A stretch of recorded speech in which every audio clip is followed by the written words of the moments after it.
दोस्तों, जैसा कि आपको प्रस्तावित है कि यूपीएसआई का एग्ज़ाम जनवरी 2000 में प्रस्तावित है। तो बच्चों के मूल विधि को लेकर के बहुत कंसर्न आ रहे हैं कि ये सर दिमाग में चढ़ ही नहीं रही है। तो इसके लिए मैं ये जो सीरीज शुरू करने जा रहा हूँ, आप इसमें अगर 15 दिन मेरा साथ दे देंगे, बहुत ही शॉर्ट वीडियो में आपकी पूरी मूल विधि कवर हो जाएगी और आपको मूल विधि को ट्रिक से भी लगभग याद करा दिया जाएगा। आप अगर प्रॉपर नोट्स बना लेंगे तो आपके मूल विधि में 8 क्वेश्चन में से हम 5 क्वेश्चन यहाँ से आपके जरूर फंस जाएंगे। 3 का दावा हम नहीं करते हैं, तो इतना आप कर लीजिए मूल विधि में। बाकी जो टीचर्स मूल विधि बिल्कुल रटाए रखे दे रहे हैं A to Z, तो पूरी धाराएं तो आज तक किसी दरोगा को या वकील को नहीं याद है, जज को नहीं याद है। तो उसके लिए पूरा सिलेबस इसलिए रटाए दे रहे हैं कि हाँ हमने फंसा दिया। अरे फंसाने तो फिर आईपीसी की पूरी किताब दे दीजिए, तो कोई ना कोई पूरा क्वेश्चन तो फंस ही जाएगा जब उतने में से ही आना है। तो इसलिए उतना ही हम लोगों को यहाँ कोई जज नहीं बनना है, हम लोगों को एग्जाम निकालना है, तो उतना ही पढ़ना है। ठीक है, तो यहाँ पर देखिए मैं एक्ट की शुरुआत करने जा रहा हूँ। आप देखना 4 मिनट के बाद आपको पूरा एक्ट याद हो जाएगा।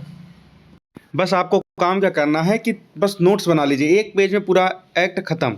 जैसे एक एक्ट है, पहला वाला हम शुरू करते हैं, घरेलू हिंसा से महिलाओं का संरक्षण अधिनियम 2005।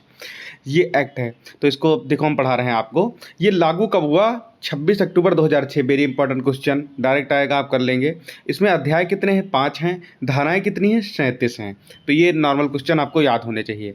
फिर धारा 1 आपको पता है, सब एक्ट में नाम विस्तार एवं लागू की तिथि को बताती है। तो लागू तिथि आपको पता है, नाम पता ही है, घरेलू हिंसा महिलाओं का संरक्षण अधिनियम 2005, और विस्तार पूरे भारत में है, तो इसका कोई नॉर्मल बात है। फिर धारा 2 में परिभाषाएं होती हैं, तो आपको हम बता दें, धारा 2 के ए में जो परिभाषा है वो पीड़ित व्यक्ति की है, मतलब इससे जो पीड़ित होगा सबसे पहली परिभाषा उसी की आएगी।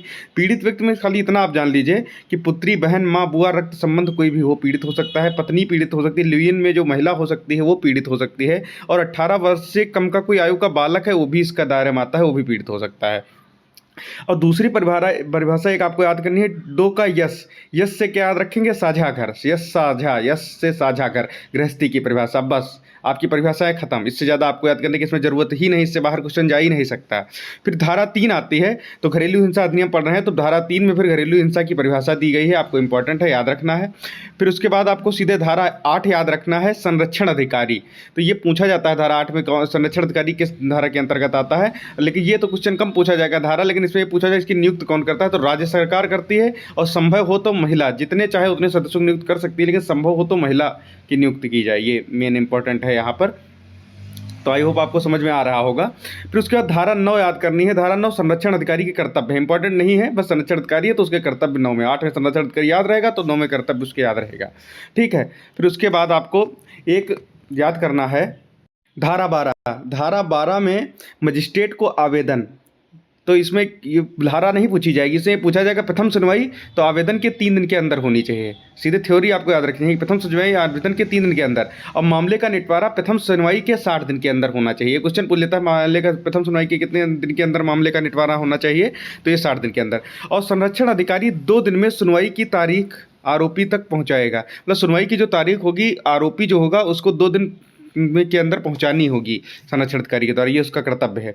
अब एक क्वेश्चन बनता है, परामर्श कौन देगा? ये सीधे सीधे पूछा गया है यूपीएसआई में। तो सेवा प्रदाता संस्था का कोई सदस्य परामर्श दे सकता है। परामर्श के बाद अगली सुनवाई 60 दिन के अंदर होती है, बस नॉर्मल सी बात है, आपको याद होनी चाहिए ये।